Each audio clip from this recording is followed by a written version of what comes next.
The global financial crisis gets worse, and we have more news out. Of course, State Street, fourth quarter tumbling 71% in earnings. Now, Jim, let's talk about whether or not this bank should survive, as my first question. And if it should survive, well, then how is the right way? Right. Now, this bank has been in constant denial about these assets that are depreciating so rapidly. I mean, anything that is asset-backed that has mortgages in it is really questionable. And that's what's causing all the banks to go down.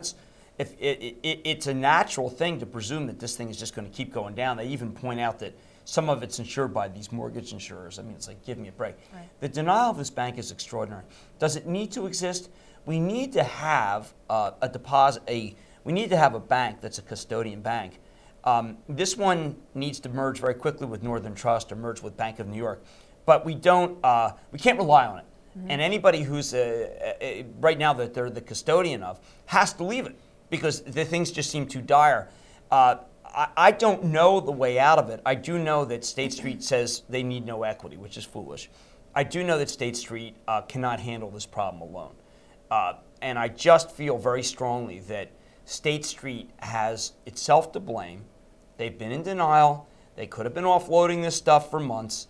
All the bears knew this case. They systematically denied there was a problem. They have hubris the same way that Ken Lewis had hubris. But I just feel like that their denials and denials and denials will make it so they cannot be a viable bank. It sounds like they're, like you said, too proud proud for their own good. Right.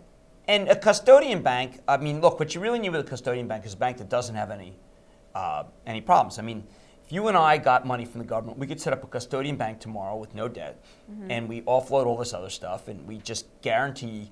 You have to guarantee with all these problems. I mean, the $6 billion they're talking about, it must be guaranteed by the government because it's people's life savings through a lot of different instruments. But, you know, like AIG, this bank is AIG. Now, we got to buy 80% of it, and we got to figure out how to stabilize it, and we have to guarantee these $6 billion.